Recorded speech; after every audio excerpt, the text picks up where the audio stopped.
12-13 अगस्त की रात का लगभग 12:30 बजे का वक्त रहा होगा। रोडवेज बस का कंडक्टर अपने कैशियर के पास जाता है कैश जमा करने के लिए ISBT देहरादून। तो कैशियर पूछता है कि आज तुम लेट कैसे हो गए? तुम्हारी गाड़ी तो लगभग 10 बजे आ जाती है और आज तुम 2 बजे आए हो। कंडक्टर ठीक से जवाब नहीं दे पा रहा था और हक्का-बक्का सा हो रहा था। तो कंडक्टर कहता है, अगर साहब आपको कुछ चाहिए तो बताइए। कैशियर थोड़ा हक्का-बक्का जाता है और कहता है कि जिस चीज़ की बात कर रहे हैं वो बता नहीं रहा। और कंडक्टर कहता है कि साहब एक लड़की है, अगर आप उससे मुलाकात करनी चाहो तो कर सकते हो। जब कंडक्टर ने कैशियर से ये बात कही तो कैशियर ने सारा कैश ऐसे ही छोड़ दिया और कहा कंडक्टर से मुझे ले चलो।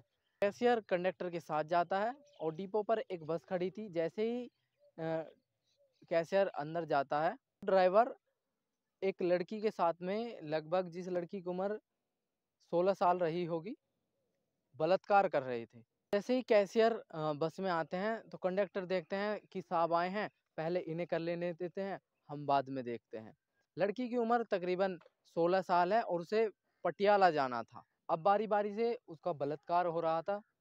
अगर एक गार्ड की नज़र उस लड़की पर ना पड़ी होती तो शायद ये केस खुलकर सामने ना आता। जहाँ जहाँ ये खबर फैलती है, जिन जिन के कानों तक ये खबर फैलती है, सब सहम से जाते हैं और इन पांचों लोगों की जो नज़र है, ये एक इंसान के भेष में जानवर नज़र आते हैं। आज की कहानी सुनने के बाद आपको भी इंसानियत पे बड़ा अफसोस होगा। हेलो नमस्कार, मैं सचिन। आप तो आज की कहानी जो मैं आपको सुनाने जा रहा हूँ, ये आज की सच्ची घटना है और ये है देहरादून की। गार्ड एक लड़की को बस स्टॉप पर देख रहा था लगातार और वो लड़की बड़ी सहमी हुई सी थी और अस्त व्यस्त कपड़े अपने बार बार ठीक कर रही थी। ऐसा लग रहा था कि वो लड़की बहुत ज़्यादा परेशान है, उसकी मानसिक स्थिति ठीक नहीं लग रही थी। गार्ड कुछ बात करता इससे पहले वो लड़की कह देती है, मुझे पंजाब के पटियाला जाना है। बस कितनी देर में जाएगी? और पास में ही एक रेडी पर एक आदमी मैगी बना रहा है और उसकी भी नज़र उस पर है। उस लड़की के इर्द गिर्द एक संदिग्ध व्यक्ति था जो उसके इर्द गिर्द घूम रहा था। लड़की के पास जाने की कोशिश कर रहा था और गार्ड को उसकी बात अटपटी लग रही थी और वो वहां से हटता है और चाइल्ड हेल्प पर कॉल कर देता है 1098 पर। साहब, एक ISBT प्लेटफॉर्म नंबर 12 पर एक लड़की खड़ी हुई है, चाइल्ड, और बड़ी सहमी और डरी हुई लग रही है। आकर आप देखेंगे तो आप समझेंगे, शायद आप उसे बेहतर समझा सकते। कुछ देर बाद वहाँ पुलिस आ जाती है और चाइल्ड हेल्प नंबर जो कॉल की थी वो टीम भी आ जाती है। उसे साथ ले लेते हैं और उसकी मन की जो स्थिति थी, मनोस्थिति, वो ठीक नहीं लग रही थी और उससे सवाल जवाब करने की कोशिश करते हैं। पूछा कि कहाँ की रहने वाली है, उसने बताया कि वो पंजाब के पटियाला की रहने वाली है और वो वहाँ जाना चाहती है। लड़की को बड़ी भूख लग रही थी और उसे खाना खिलाया, जो वो मांग रही थी उसे दिया जा रहा था। 16 साल की वो लड़की थी और वो अजीब सी घूम रही थी, उसे समझ नहीं आ रहा था कि हुआ क्या है। उससे बूझने की कोशिश की जा रही थी, उससे बूझने का प्रयास किया जा रहा था। तो तरह तरह के लोग मिल रहे थे। खासकर जब वो पुरुषों से मिलती थी तो वो डर जाती थी, सहम जाती थी, इसलिए उससे महिला पुलिसकर्मी, महिलाएं ही बात कर रही थी। जब 2-3 दिन बीत जाते हैं तो लड़की ने कहा, बस इतना ही कहा कि गंदा काम हुआ है। किसने कहा, किसने किया गंदा काम? आखिर वो उसी तारीख में वापस जाते हैं, यानी कि 12-13 अगस्त 2024 में वो वापस गए। तो ISBT देहरादून के जितने भी बस स्टॉप पर CCTV कैमरा लगे थे वो बारीकी से देखे जाते हैं। एक संदिग्ध व्यक्ति की पूछताछ की जाती है जो CCTV फुटेज में नजर आ रहा है। उसकी पूछताछ की जाती थी कि कौन है ये। उस व्यक्ति का फोटो निकलवाया जाता है और रोडवेज डिपो पर दिखाया जाता है। तो जितने लोग वहाँ पे काम कर रहे थे उसकी तस्वीर दिखाई जाती है। तो जितने भी लोग वहाँ काम कर रहे थे अलग अलग उन्होंने बताया, हाँ हम इसे जानते हैं। जब उस व्यक्ति का नाम पता सामने आता है तो पुलिस उसे गिरफ्तार कर लेती है। क्या माजरा है, पुलिस अपने तरीके से बातचीत करती है और कहती है, या तुम अपने तरीके से बताओगे या हम अपने तरीके से पूछताछ करें। तरीके से उसने बताया। अगर आप भी उसे सुनेंगे तो आपको भी बहुत बुरा लगेगा और सुनकर सहम जाएंगे और डर जाएंगे। इंसानियत पे से आपका भरोसा उठ जाएगा। 12 अगस्त 2024 की शाम की बात है। दिल्ली के कश्मीरी गेट पर एक लड़की खड़ी हुई थी कि भैया हमें पंजाब के पटियाला जाना है, कि कौन सी बस पकड़ लूँ। उस ISBT पर सैकड़ों नहीं बल्कि हजारों बस खड़ी रहती हैं। तो लड़की थोड़ी कंफ्यूज थी कि किस बस में जाकर बैठो, और जिस व्यक्ति से पूछा जाता है तो बताता है कि इस बस में बैठना है। वो कहता है कि तुम परेशान मत हो, ये जो सामने बस खड़ी है तुम उसमें जाकर बैठ जाओ। दिल्ली से देहरादून के लिए बस निकल जाती है और बस में लड़की को बिठा दिया जाता है। पैसे की कोई ऐसी बात नहीं थी, और लड़की से कहा जाता है कि जब भी तुम्हारा स्टेशन आएगा तुम्हें बता दिया जाएगा, जब भी तुम्हारा स्टॉप आएगा तुम्हें उतार दिया जाएगा। धीरे धीरे करके बस चलने लगती है, और रात के तकरीबन 10 बजे बस उत्तराखंड की राजधानी देहरादून पहुंच जाती है। जो मेन उसका बस स्टॉप है ISBT, वहां जाकर रुक जाती है। एक एक करके सारी सवारी उतर जाती हैं, और जब सवारी सारी उतर जाती है तो उस बस में कंडक्टर और ड्राइवर रह जाते हैं, और कंडक्टर ड्राइवर लड़की के पास जाते हैं और कहते हैं कि बस तुम्हारा स्टॉप आ ही गया है, और तुम्हें बस एक बस और बदलनी है। तो लड़की को कह दिया जाता है कि भाई अब यहीं उतरना है, और वो कंडक्टर और ड्राइवर उसे धीरे धीरे करके उसे परेशान करने लग जाते हैं, और उसके कपड़े उतार कर उसके साथ घिनौना काम करने लग जाते हैं।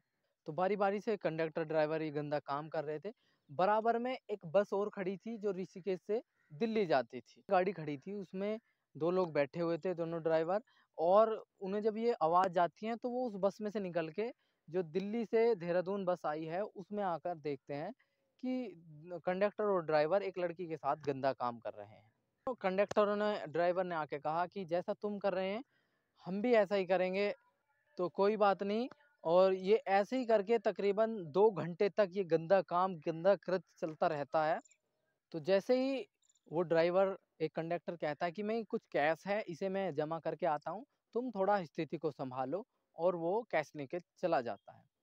तो वहाँ पे जो तीनों ड्राइवर थे उन्हें वहाँ पर मौके पर छोड़ जाता है, और वो कैश लेकर कैशियर के पास जमा करने के लिए, कैशियर से कंडक्टर जाकर कैश जमा करता है। तकरीबन रात के 2 ढाई बज रहे थे, और उसने जब कैश जमा किया कि तुम्हारी गाड़ी तो लगभग रात के 10 बजे आ जाती है, तुम आज इतना लेट कैसे आए, 2 बज रहे हैं इस समय, कि पैसा जमा करने की तुम्हें हमेशा जल्दी रहती है, ऐसी क्या बात होगी कि आज तुम इतनी लेट आए।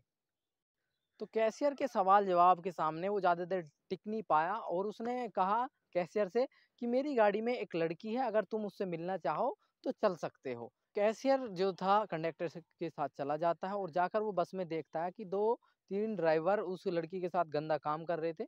दोनों ड्राइवर कैशियर को देखकर कहते हैं कि साहब को पहले करने दो, हम थोड़ी देर बाद देख लेंगे। तो जो 2 ड्राइवर कंडक्टर जो देहरादून से दिल्ली बस गई थी, और 2 जो ऋषिकेश से दिल्ली गई थी, और 5वां जो कैशियर आ गया था, बारी-बारी से लगातार उस लड़की का रेप कर रहे थे।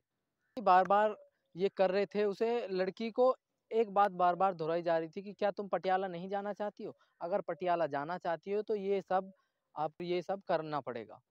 देर बाद उसे जाने दिया जाता है, और देहरादून के ISBT के प्लेटफ़ॉर्म नंबर 12 पर वो पहुँच जाती है, जिसकी एक गार्ड की जो नज़र है उस लड़की पर पड़ती है, और वो थोड़ी डरी हुई थी, सहमी हुई थी, अपने जो कपड़े थे वो अस्त-व्यस्त थे, उन्हें सँभालने की कोशिश कर रही थी। रेडी वाला वहाँ पे मैगी बना रहा था, और जो संगी था वो उसकी नज़र उस पे बनी हुई थी कि वो बीच में, पब्लिक के बीच में ना जाए, लोगों की नज़र उस पे ना पड़े।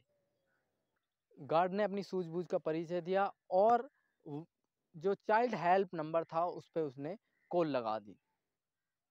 तो जैसे ही कॉल लगाई जाती है और जो संदिग्ध था उसे गिरफ्तार कर लिया जाता है, पूछताछ करते हैं तो 5 लोग उससे जो संदिग्ध से अलग हैं वे पकड़े जाते हैं। ये हाल फिलहाल की जो बात है, तकरीबन 11-12 अगस्त की ये बात है।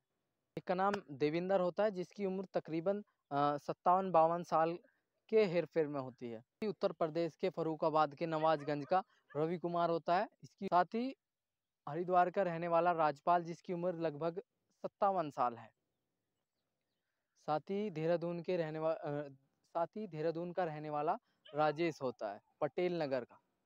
जब पाँचों के बारे में पुलिस ने छानबीन की और पूछताछ की, उसके बाद पुलिस इन्हें गिरफ्तार कर लेती है, और जब सच्चाई का पता लग जाता है तो लोग सहम जाते हैं, डर जाते हैं कि ये इंसान के भेष में जानवर है। 17 अगस्त को इन पाँचों के खिलाफ FIR दर्ज कराई जाती है। लड़की से पूछताछ की कि आप कहाँ के रहने वाले हो? लड़की ने बताया कि मैं पंजाब के पटियाला की रहने वाली है। हालाँकि जब पूछताछ ठीक तरीके से की गई तो पता लगा वो उत्तर प्रदेश के फर्रुखाबाद फर्रुखाबाद के मूडा पांडा थाना क्षेत्र की रहने वाली है। अब पुलिस ने मूडा पांडा थाना क्षेत्र के गांव में जाकर संपर्क किया उसके माता पिता से।